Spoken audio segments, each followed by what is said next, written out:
So we'll now begin with reading number 27 of the CFA Level 3 curriculum. That will start off with a very important concept of risk management. Now please note that any entrepreneur or any business, in order to generate a return, has to take some risk.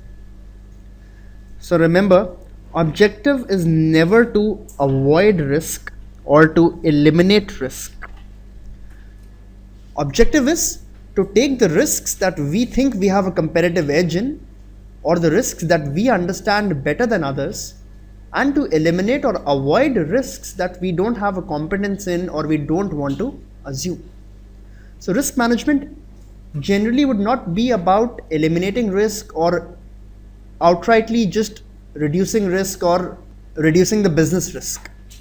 The idea is to reduce the extraneous risks and to bring risk within acceptable limits. So risk management can be defined as the continual process of, first of all, identifying the risk, that what are the sources of the risk. Once identified, you should be able to measure the risk. If you're able to measure the risk, that's half the job done.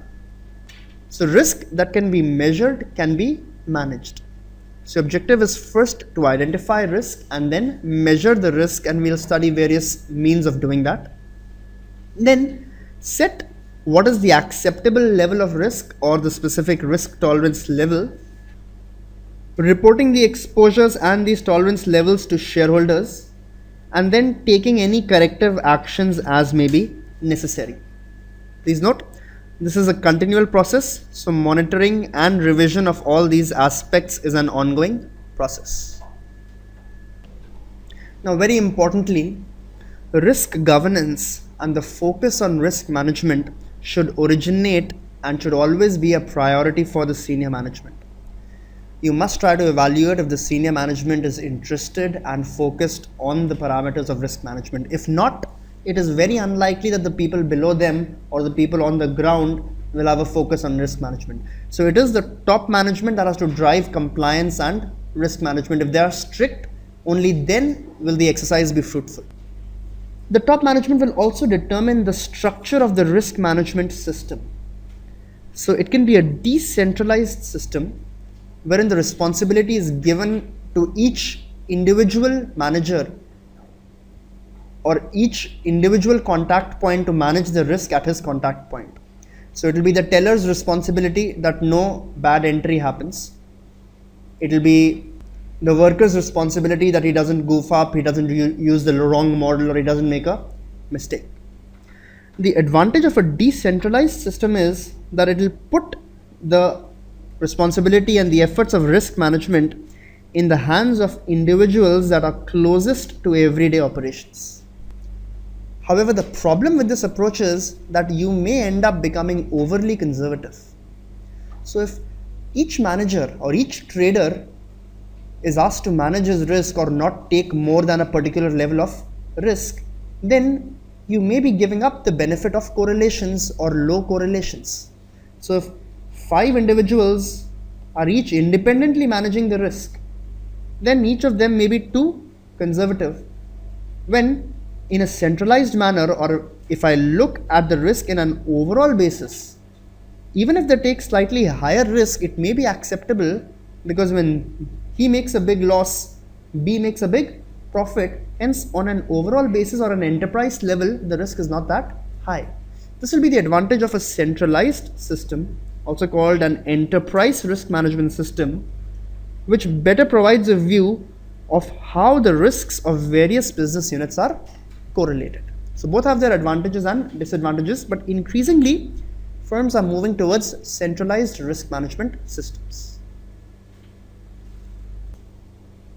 When evaluating a company's risk management system or the enterprise risk management system, the analyst should ask whether the senior management is consistently allocating time and capital, if the system properly identifies and defines all relevant and internal and external risk factors, If it utilizes an appropriate model for quantifying the potential impacts of the risk factors, if after identification and measurement the risks are managed properly or not, that is, hedging is done or exposures are reduced or diversification is done, whence the risk management system throws up a potential high risk or potentially high measured risk.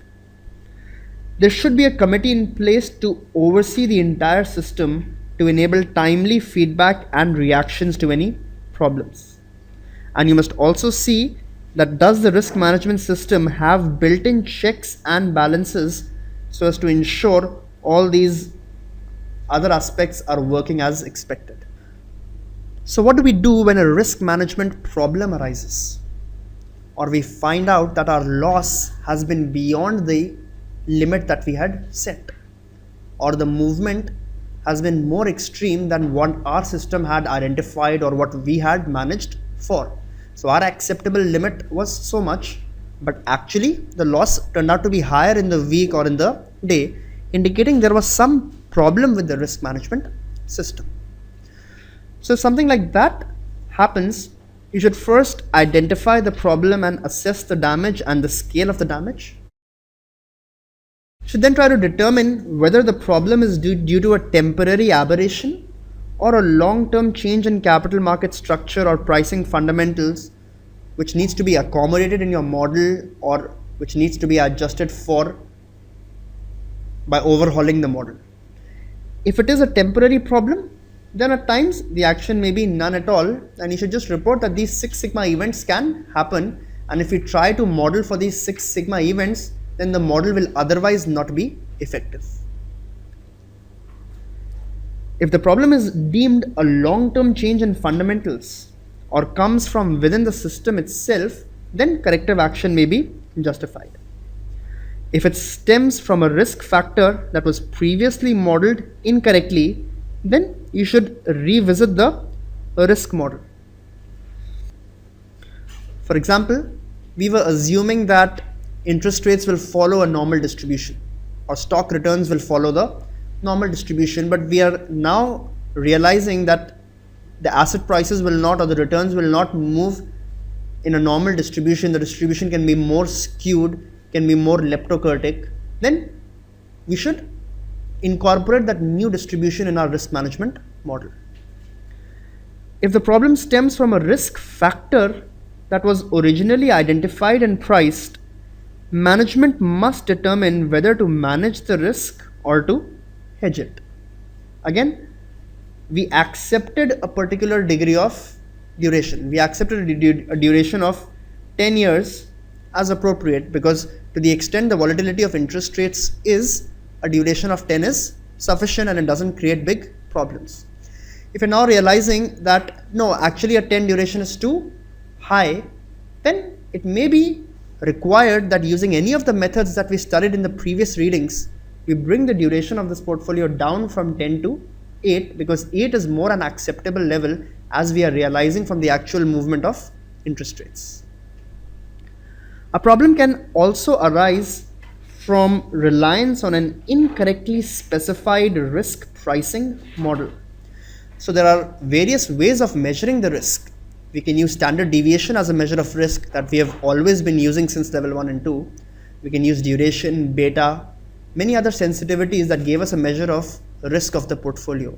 We will go ahead and study more advanced measures like value at risk. Sometimes a risk measure just may not be appropriate in a particular instance. So if we think that standard deviation is not good, we should rather move to a value at risk based model or some other model. Then at times that may be the solution of correcting a risk management problem.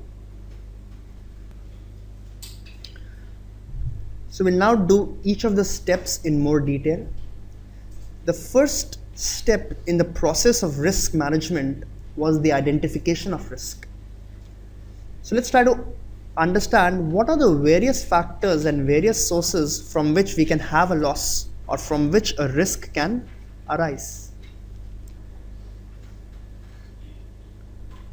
So as a part of an ERM system, an analyst often needs to recognize financial and non-financial factors that have the potential of affecting the company's earnings or even its long term viability.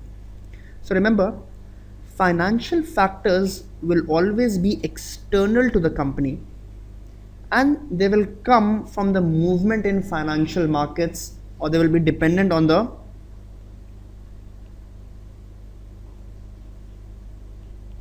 macroeconomic environment in some manner or the other. Non financial factors may be internal to the company or may not directly be linked to financial markets.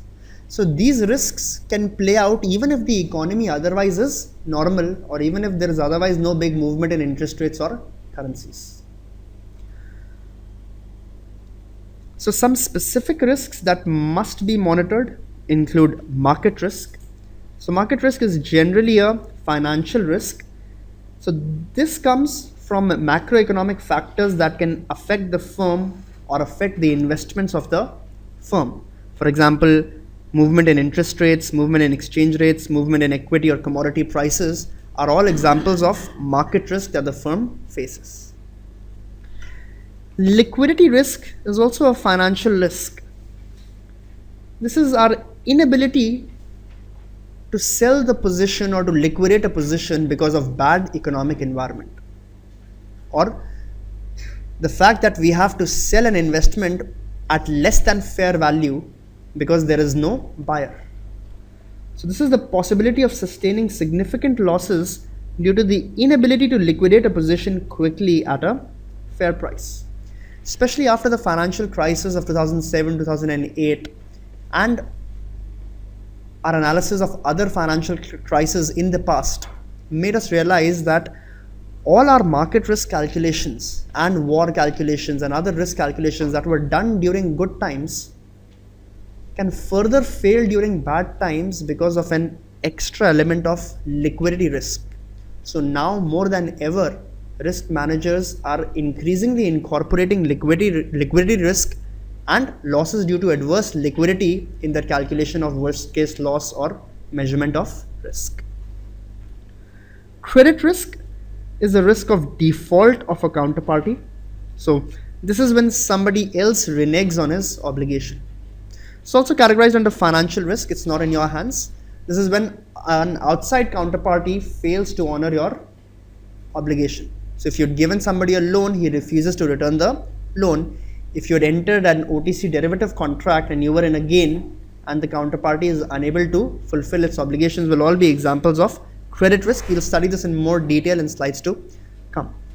This risk can be mitigated through the use of derivative products like credit default options, credit default swaps, that we'll study in risk management using derivatives.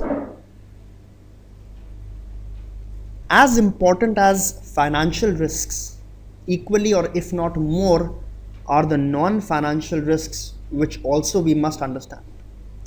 Most popular would be the operational risk or operations risk.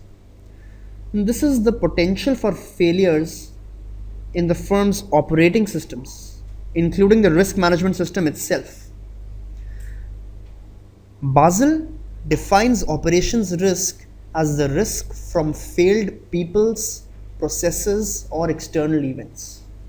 So this could be due to personal failures, employees making a mistake, data entry errors, etc.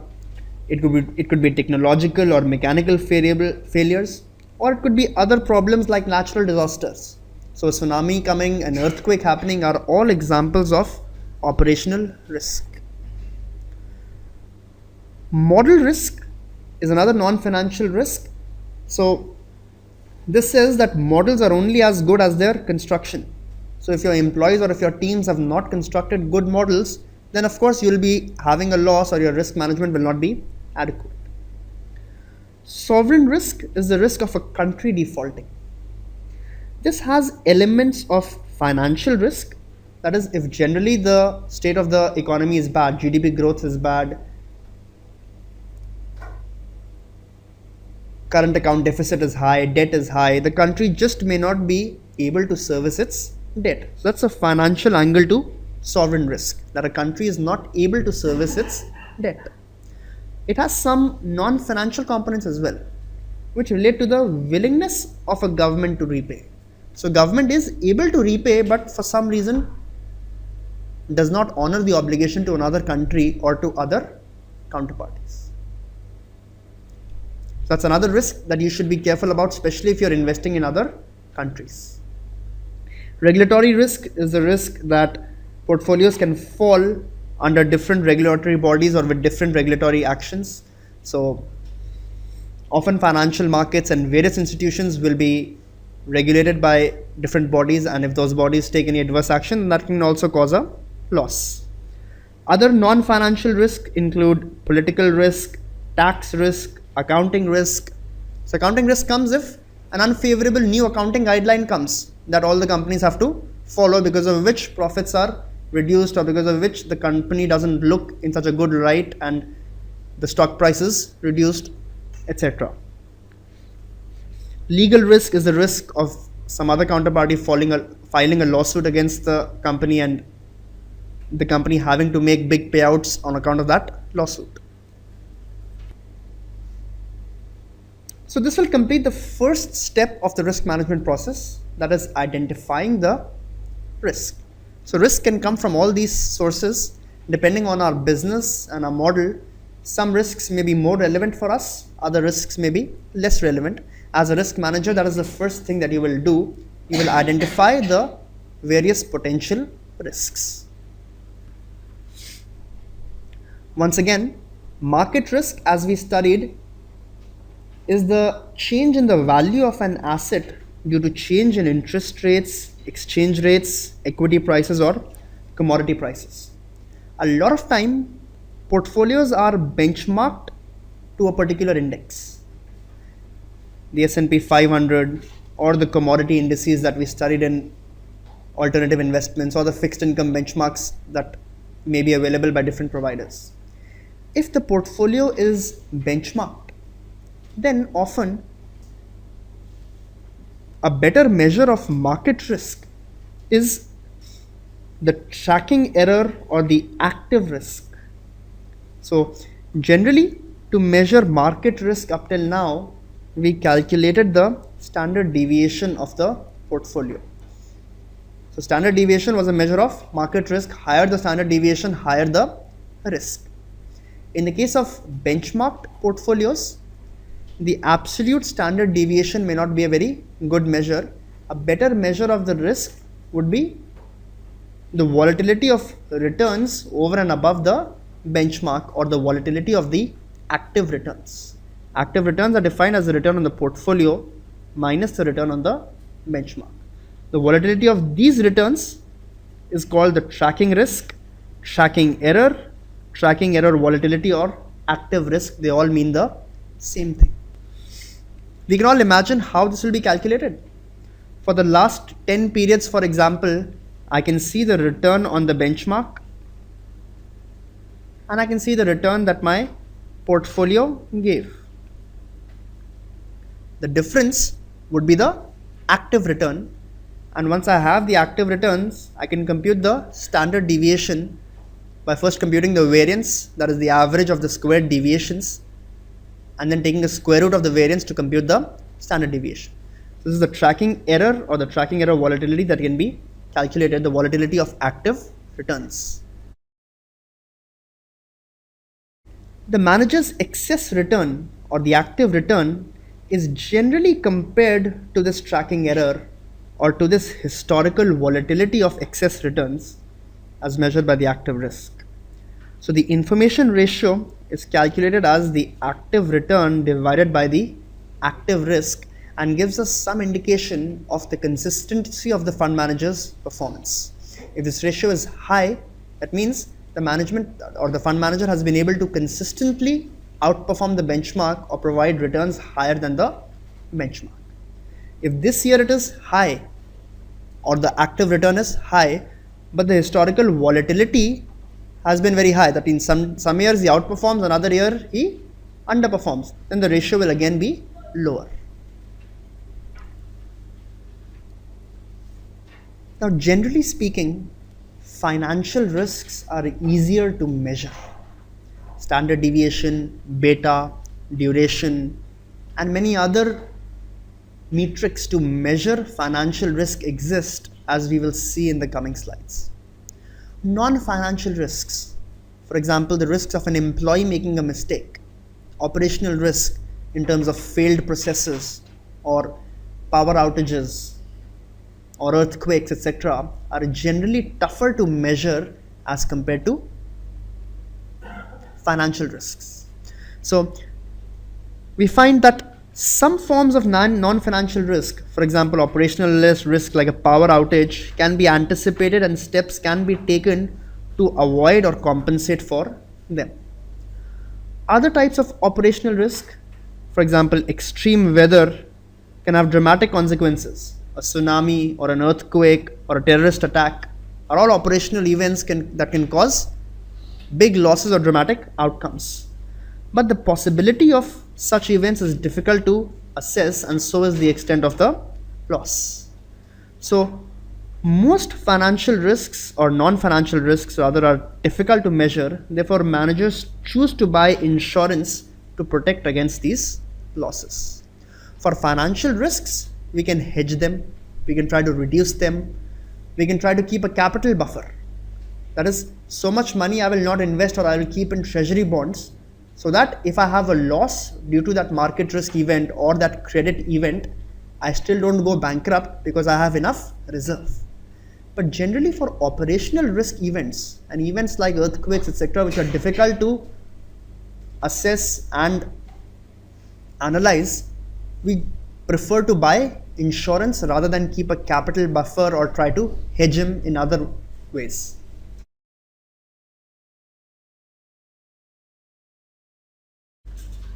So we now move on to the most important part of today's class, that is the concept of value at risk. So some amount of risk measurement and risk understanding we have gained now that we are practically reaching the end of the level 3 curriculum. So it's not like we've heard the term risk for the first time.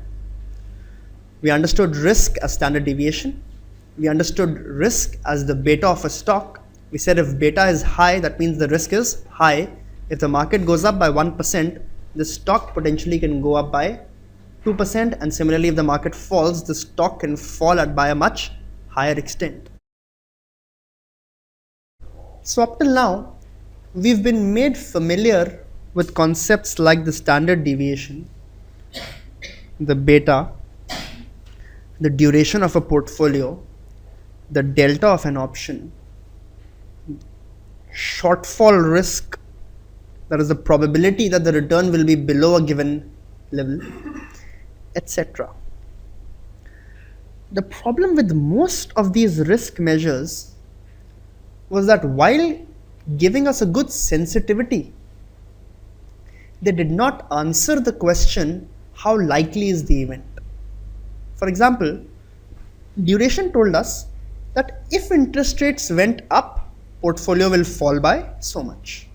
Beta told us that if stock market goes up or down, the portfolio will fall by so much.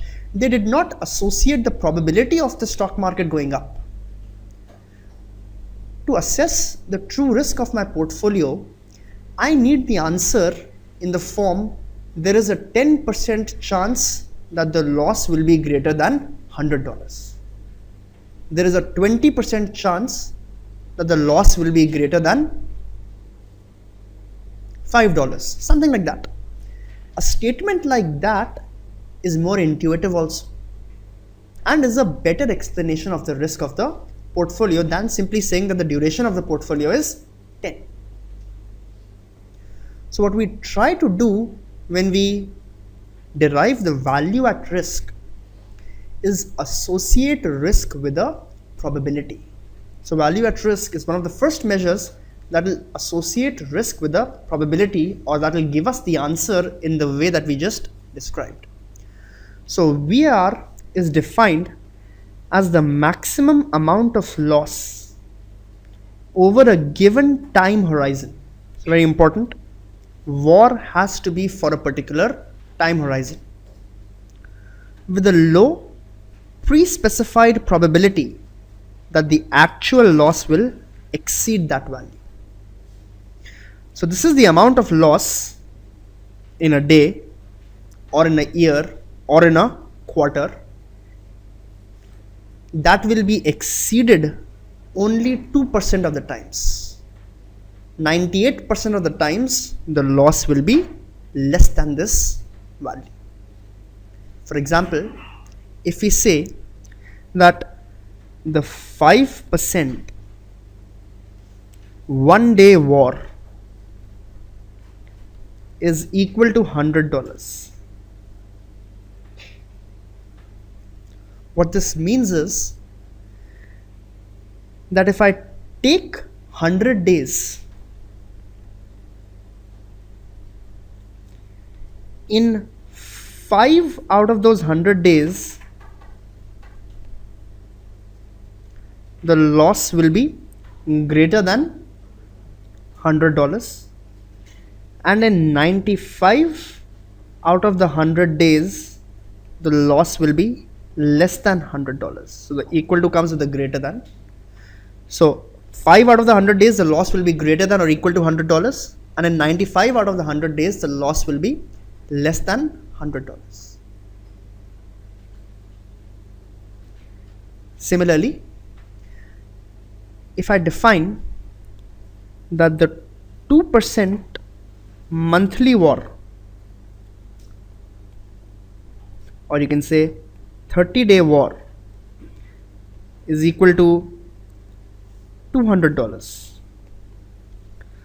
Please explain what this means in a similar format or as you understood the previous definition. Write it down. So if the 2% 30-day war is $200, what this means is that if I take 100 monthly periods, then 2 out of those 100 months, the loss will be greater than or equal to $200, and in 98 out of those 100 months, the loss will be less than $200. When we say monthly loss, it is the cumulative loss in the month. It can be profits also in some days, there can be losses in the other days. We could have also defined in 200 monthly periods, 4 months the loss will exceed 200, and in 196 months the loss will be less than or equal to 200. That is also going to be a correct definition. So war is the maximum loss over a given time horizon, that is a day, a week or a month, with a low pre-specified probability that the actual loss will exceed that value. That probability in this case is 2%. So 2% of the times the loss exceeds the war, or 5% of the times the loss exceeds the war. The time horizon and that pre-specified confidence level or probability has to be pre-specified by the analyst before he computes the war.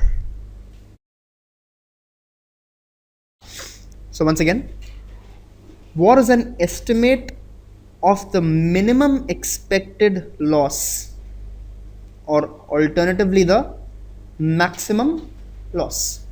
Please understand what he means by this. The definition of war not just means that 98% of the times the loss will be less than 200. It also means that 2% of the times the loss will be greater than 200 also. So if we collect 100 days of data, and in no day out of the 100 months of data, if we collect 100 months of data and in no month out of the 100 months the loss exceeded 200, then again the war calculation is wrong. So war means that 98% of the times the loss will be less than this value, but it also means that 2% of the times the loss will be greater than this value. So 2 months you should expect the loss will be higher than 200 and you should be prepared for it. And in fact, when it is higher, how much is it? Is it 300 or is it 500? The war does not tell us. It is defined over a set time period and at a desired level of significance or a desired level of confidence, which will be 1 minus the level of significance. For example, a 5% war of $500 over the next week means that given the standard deviation and distribution of returns for the asset, the management can say that there is a 5% probability that the asset will lose $500 over the coming week. So in any week, what is the chance that the loss will be greater than 500? 5%. 95% of the times the loss is less than 500. Stated differently, management is 95% confident that the loss will not be greater than $500. War considers only the downside or the lower tail of the distribution of returns. That is, the level of significance is the probability in the lower tail only. So if we decide or if we define a 5% war, then our objective is to find that level below which are 5% of the values and above which are 95% of the values. So if this was the total area or if this was the total distribution of returns, then the x-axis gives us the profit or loss and the y-axis tells us the probability. The area to the left of the war should be equal to 5% of the total area. Area to the right of the war, that is, probabilities that the loss will be less than the war or it will actually be a profit, should be 95%. So this area should be 95% and the area to the left should be 5%. That is how we actually calculate the war. We start counting from the left and we stop where we hit the 5% number. For example, if there are 100 values or 100 data points available to us, we will see the fifth lowest value. The fifth lowest value will be our 5% war, because 95% of the values are, the loss is less than that, and 5% of the times the loss is greater than that. One last time, just to understand the concept well, a $500 million portfolio has a 2.57% war at the 5% probability over 1 week. Calculate what could be lost and what the loss means.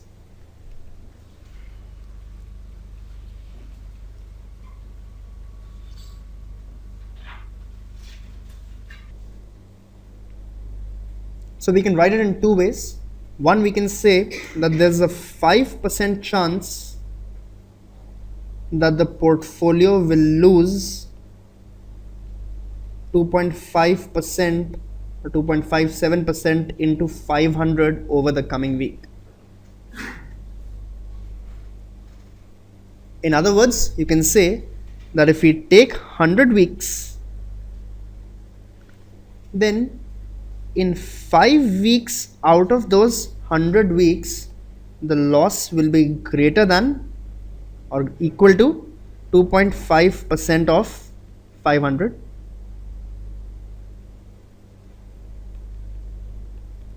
And in 95 weeks out of these 100 weeks, the loss will be less than 2.57% into 500. Both are correct ways of interpreting or explaining the war. So once again, the good thing about the war is that it associates risk with a probability. It answers the question, so many percent of the times the loss will be greater than so much, and so many percent of the times the loss will be less than this amount. Now there are various ways of calculating the war. We'll first study the historical method of calculating the war. The historical method just takes a snapshot of a given amount of history and then calculates the war by counting the 5% value or the 10% value or whatever it is the confidence level we need. So if we were to calculate the 5% war and we had, let's assume, 200 days of data. So we would first arrange this 200 days of data in descending order, or rather in ascending order, that is the lowest profit to the highest profit, or in descending in terms of loss. So we'll have the highest losses in the beginning and the highest profits in the end. So we'll have 200 such values because we considered last 200 periods, 200 months or 200 days, assuming we were calculating a daily war or a monthly war. If you were calculating a daily war, we would take daily returns. If you were calculating monthly war, we would take monthly returns. So let's assume we're calculating the daily 5% war and we have the last 200 days of data. So we will first arrange this data in a descending order with the highest losses first, and then we simply need to count till the 10th value. Once we reach the 10th value, whatever that 10th value is our 5% war, because 5% of the times the loss is greater than or equal to that 10th value, and 95% of the times the loss is less than that 10th value. So you have accumulated 100 daily returns for your $500 million portfolio. After ranking the returns from the highest to the lowest, you identify the lowest 5 returns. Assume that these are absolute returns and not percentage. Calculate the daily war at 5% significance using the historical method.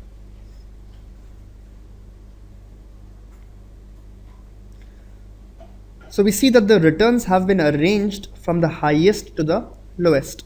So 0.17% minus is the highest amongst these 5, and minus 0.0121 or 1.2% is the lowest amongst these 5.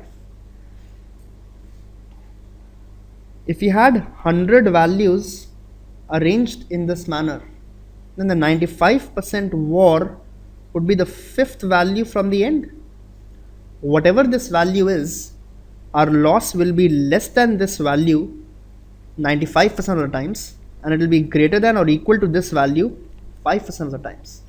So this is the last value, second to last, third to last, fifth to last. So minus 0.17% is the 95% war, or the 5% level of significance war. That is, the loss will be greater than or equal to this 5% of the times and less than this 95% of the times. This is called the historical method of calculating the war. That is, take the history and see what the loss has been in the history.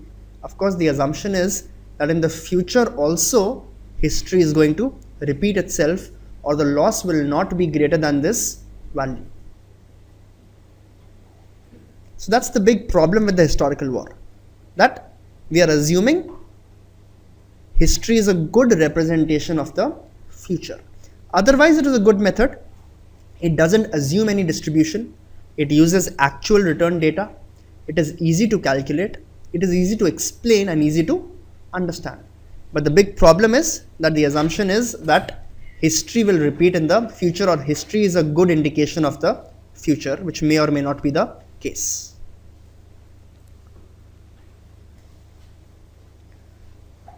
The second method of calculating the war is called the analytical method.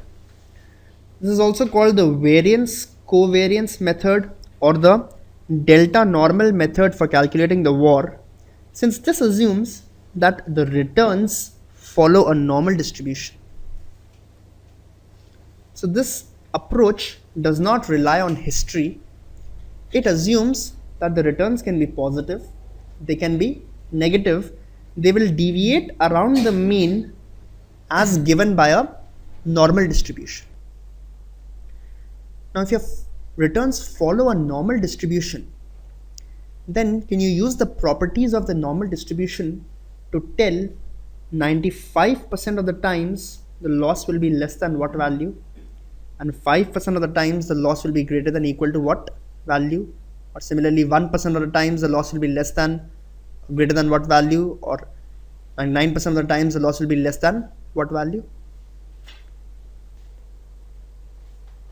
So please tell me, if you're given the expected return on the portfolio, you are given the standard deviation or the variance of the portfolio, and you are told that the portfolio follows a normal distribution, then what will be the 95% VAR?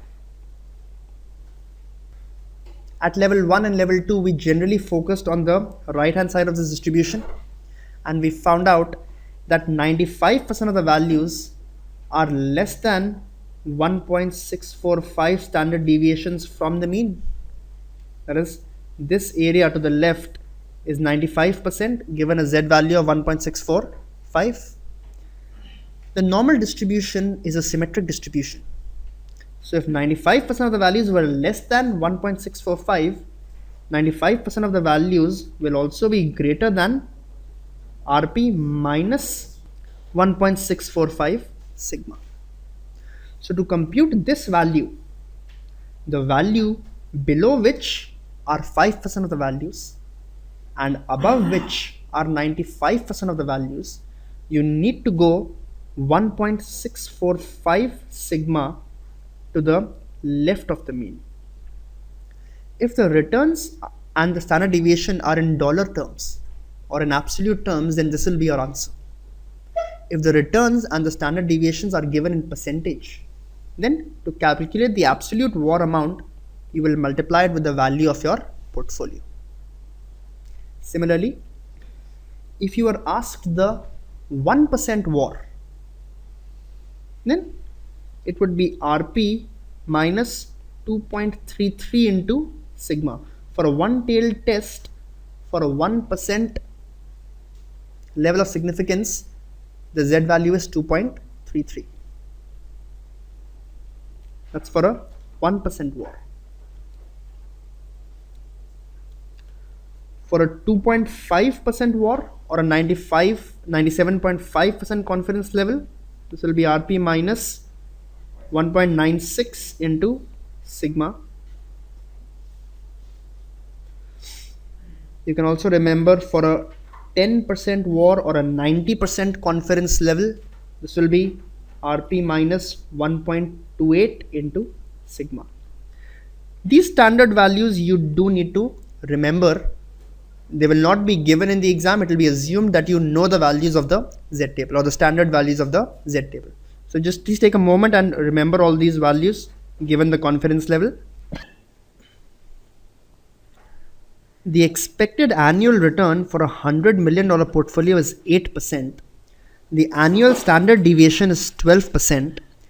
Calculate the annual VAR at a 5% level of significance. If this question came in an item set format and the answer was cannot be determined, then that would have been the right answer. To use the analytical method, the question needs to mention that the returns are normally distributed. So given that assumption, we can calculate the analytical VAR as the mean return is expected to be Rp over the year, that is 8%. 95% of the times the return will be better than 8 minus 1.645 into 12, or the 95% VAR can be calculated as 8 minus 1.645 into 12 divided by 100 multiplied by 100 million, which comes out to be minus $11.74 million, or 95% of the times the loss will be less than $11.74 million. 5% of the times the loss will be greater than or equal to $11.74 million in this portfolio. And this we are talking about loss in the year. So if you take 100 yearly periods, then in 5 out of those 100 years, the loss will be greater than or equal to this. In 95 out of those 100 years, the loss will be less than $11.74 million.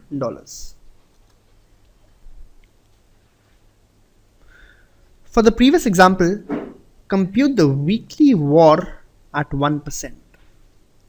Now to understand or to compute the weekly VAR, we need to first understand the concept of time aggregation.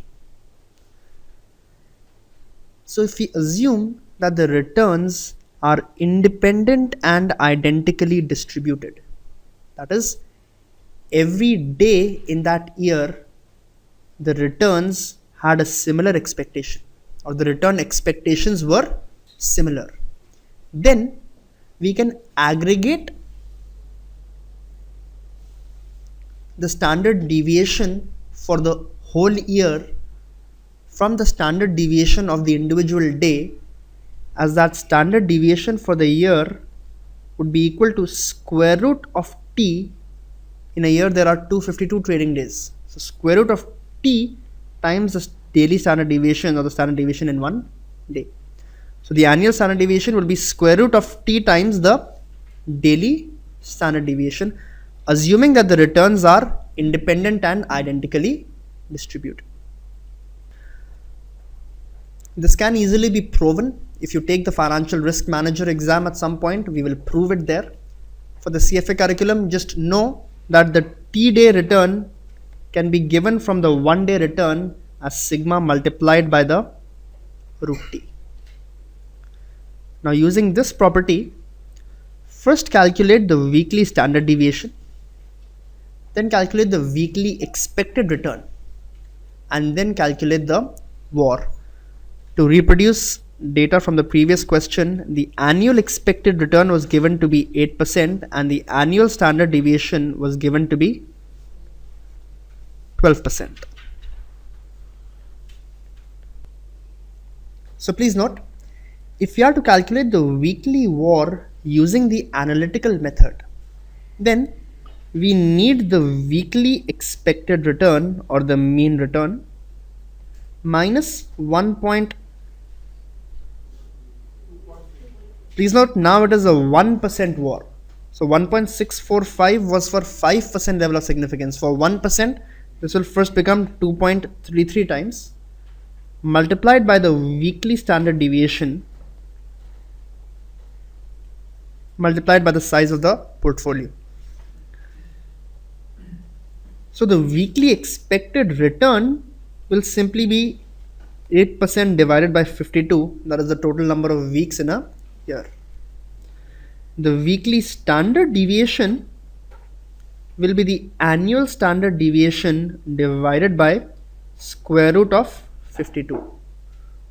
In other words, you can say that the daily standard deviation would be the annual divided by square root of 252,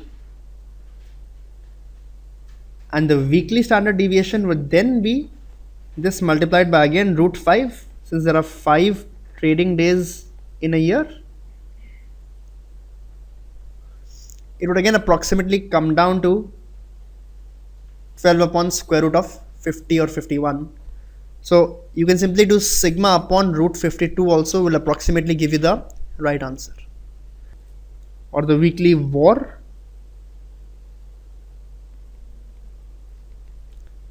in absolute terms can be calculated by multiplying this with 100 and will come out to be equal to minus $3.72 million.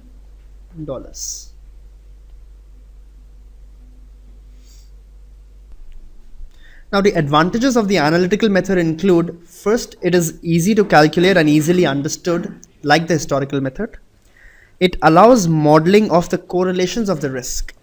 So this is when we calculated the return for one portfolio. If we had many assets in the portfolio and we knew the standard deviations of the different assets and the correlation of one asset with the other, We could have calculated the standard deviation of the portfolio using the aggregation that we studied earlier, that is summation sigma 1 square plus sigma 2 square plus 2 times covariance of A and B, so on and so forth for multiple assets. So the standard deviation can incorporate the correlations. Hence, the VAR calculated by this method can also incorporate the correlations. Can be applied to different time periods according to industry custom, as we saw. Even in the historical method, we can use a standard time period, that is last 100 periods of returns or last 200 periods of returns as per the industry custom. Disadvantages basically is the assumption of the normal distribution. If the returns are skewed or leptokurtic or are not normal, then this method will be incorrect, or the answer that we will get will be incorrect. And secondly, if there are too many assets, then doing this calculation may be too cumbersome and calculating so many correlations may not be viable. The third method of calculating the VAR is called the Monte Carlo method. So in the Monte Carlo method, we use a computer software to generate thousands of possible scenarios of possible outcomes that the portfolio can take. Under various assumptions with various distributions of the interest rates, of stock prices, of markets, we generate possible values for our portfolio at the end of the period. Once we've generated 1,000 different values, calculation of the VAR will be similar to as in the historical method. That is, we'll see the 50th value from the last to calculate the 5% VAR. So after the output is generated, it can be ranked from best to worst, just as in the historical method, to determine the VAR at any desired probability. Advantage of this method is that you can incorporate any returns distribution, normal or non-normal, and asset correlations can completely be accounted for, because you will normally have a computer that will have the ability to do all those calculations quickly. The primary disadvantage is also the same. If the distribution is incorrect, or if the correlations entered are incorrect, then the simulations and all outcomes will also be incorrect. So significant time and effort has to be devoted in understanding the distributions and inputting them properly, because the output will only be as good as the input. The analyst must make thousands of assumptions about the returns for the inputs as well as the correlations before inputting them in the Monte Carlo model. A Monte Carlo has generated 100 runs of possible output over 1 week period. The average return and standard deviation are given. The worst 6 outcomes are given. The portfolio is known to include extensive positions. Calculate the 1 week VAR at 5% significance for a beginning portfolio value of GBP $500 million. The results of the simulation are given and the worst 6 outcomes are also given. So now this problem is no different than the problem of an historical VAR. So we just need to arrange these values in an ascending order or a descending order. So if we arrange them in from the best to worst, we'll get 1.6, 1.4, 0.7, 0.5, 0.5 and 0.3. The 5th value from the last will similarly again be our 95% VAR. So 1, 2, 3, 4, 5, or the 95% VAR will be 1.4%.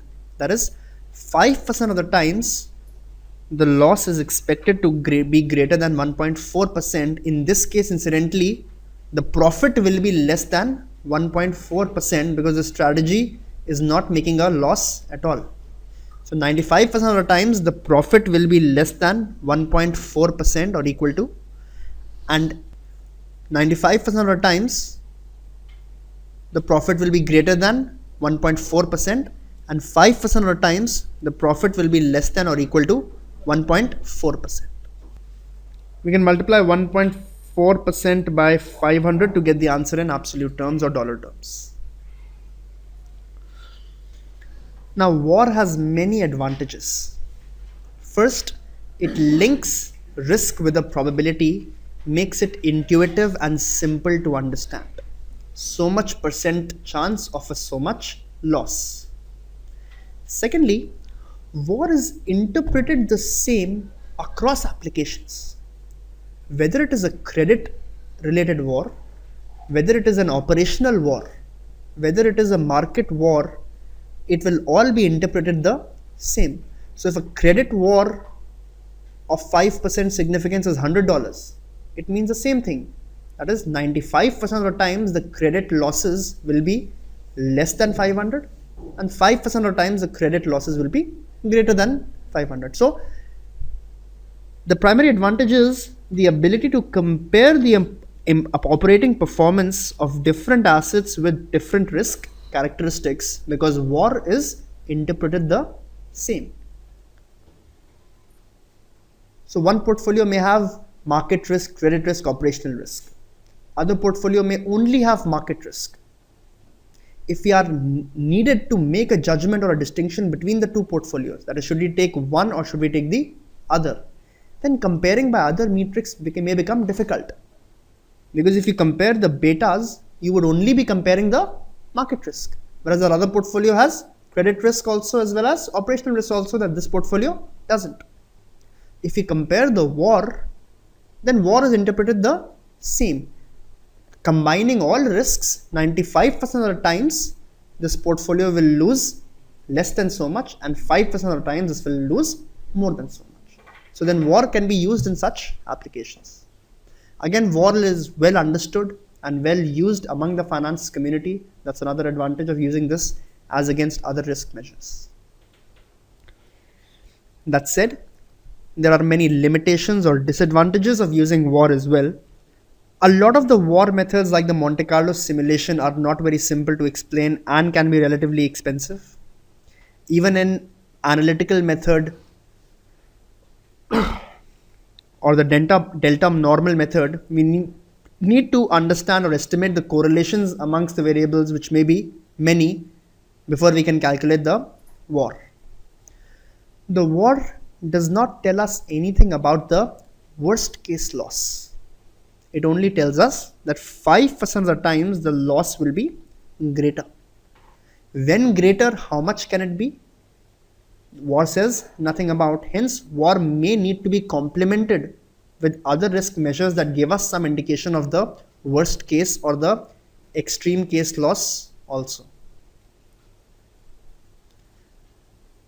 Secondly, the data that you use to calculate your war may change, or the war estimate itself may change from time to time and may need to be recalculated. Hence, war as a calculation always needs to be validated with backtesting. Let's assume that we used 100 days of returns to calculate the war. And the war came out to be $100 at a level of significance of 5%. Before we use this war in our risk management or in our capital allocation, we first need to validate it by using some other 100 days of profit and loss data for the same instrument and see that in that 100 days also, is this $100 getting exceeded 5% of the times or not? So war estimate needs to be validated with backtesting before we can use it. To get around the disadvantages, we try to supplement our war with certain other calculations. So we try to calculate the cash flow at risk. So cash flow at risk is a similar calculation of the war, only it is done on the cash flows. So 95% cash flow at risk would be that cash flow level from which 95% of the times the cash flows are better and only 5% of the times the cash flows are worse than that level. So it is the same definition only applied at cash flows. Similarly, earnings at risk would tell us that 95% of the times the earnings are expected to be better than this value, and 5% of the times the earnings can be worse than or equal to this value. Tail value at risk is an important measure. It uses the VAR, so whatever is the VAR estimated loss, and adds the expected value of the tail. So if this was our 95% level, then what tail value at risk does is that it will also calculate the average value of this tail, that is the average value of the loss when it exceeds the VAR, and adds it to the VAR estimate. This value, that is the average value of the loss when it exceeds the VAR, is also known as expected shortfall or conditional VAR. That is on the condition that the loss exceeds the VAR. Tail value at risk will add this number, will add the expected shortfall to the VAR.